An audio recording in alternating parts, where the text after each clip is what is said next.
Bonjour, je m'appelle Samuel Kuhn, je suis professeur d'histoire-géographie au lycée de la Versoix à Thonon-les-Bains, en Haute-Savoie, et je suis l'un des auteurs du nouveau manuel d'histoire dirigé par Sébastien Cotte et publié par les éditions Nathan. Un manuel consacré au programme de terminale qui entrera en vigueur à la rentrée de septembre 2020.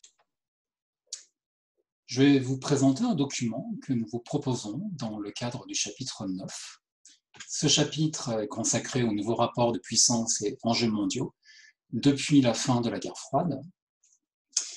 Et dans le cadre de ce chapitre, l'histoire du génocide perpétré contre les Tutsis du Rwanda entre avril et juillet 1994 entre de plein pied dans les nouveaux programmes du lycée. Je trouve donc sa place dans ce chapitre à travers cette double page que nous vous proposons.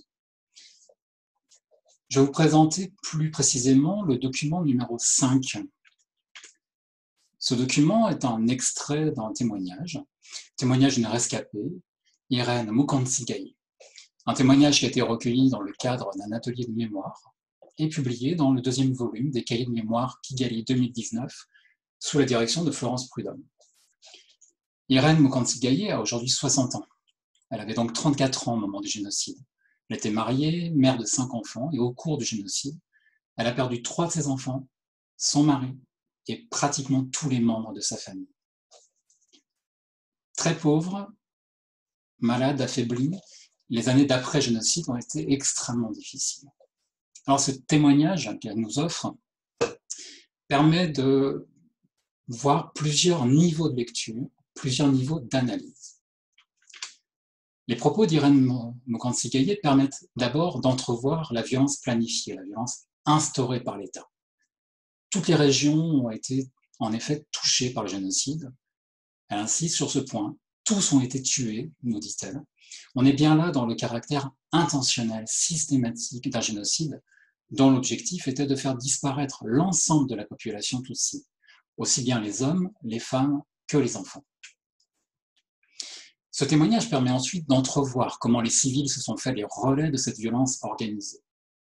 La fulgurance et l'intensité des tueries s'expliquent en effet par cette implication massive des populations civiles, par le retournement des liens sociaux, des liens de voisinage, des liens familiaux.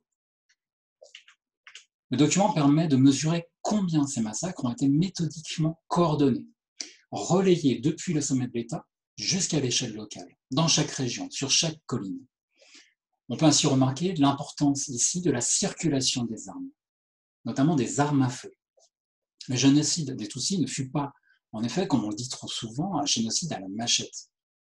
La présence des armes à feu, ou la fabrication d'armes spécifiques, comme des gourdins hérissés de clous, mais aussi l'importation de machettes qui étaient fabriquées en Chine avant le génocide, traduit une militarisation des civils dans un contexte de guerre civile. Et on a là un indice de la planification en amont du génocide.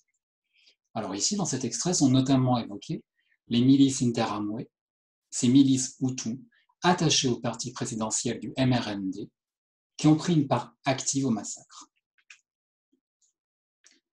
L'extrait proposé se termine enfin sur cette aide apportée à la fin du texte par ce monsieur Cyprien, ce monsieur que je connaissais, précise Irène Mukantsigaye. Nous avons là, à nouveau, un indice de la familiarité de victimes et de bourreaux qui participaient d'un même monde social. Mais l'indice également, par contraste, de la spécificité génocidaire. En effet, ce ne sont pas des ennemis armés qui ont été pourchassés, mais bien, bel et bien, une population qui a été visée en tant que telle. On a enfin l'exemple ici d'un sauvetage, sans que l'on ne sache s'il s'agit d'un exemple unique ou d'une stratégie délibérée de ce monsieur Cyprien. Ce qu'on sait, c'est que des milliers de Hutus, parce qu'ils se sont opposés au massacre de leurs voisins, parce qu'ils ont essayé de les sauver, ont été tués. Au Rwanda, ces justes sont appelés des Indakemwa, c'est-à-dire des personnes irréprochables. Alors à travers ce témoignage, les élèves pourront donc mesurer le caractère proprement génocidaire de la politique de destruction menée contre les Tutsis par le gouvernement extrémiste Hutu au pouvoir, et aussi saisir comment le génocide s'est déroulé à la conjonction de dynamiques verticales et horizontales. Les dynamiques verticales, la planification, le caractère intentionnel, systématique de la violence, et horizontale, par la fulgurance des massacres, la dimension populaire de ce génocide des voisins. Ce génocide où les civils se sont fait les relais donc, de cette violence. Et contrairement à ce que l'on peut, hélas, encore lire ou entendre, ce qui s'est passé en 1994 au Rwanda, ce ne sont pas de prétendus massacres interethniques. C'est bien le résultat d'une politique d'État, d'un programme politique de destruction mis en œuvre au nom d'une idéologie raciste extrémiste, une idéologie qui puise ses racines dans la construction artificielle d'une opposition raciale entre Hutus et Tutsis. Et entre avril et juillet 1994, environ 1 million de Tutsis ont été ainsi assassinés.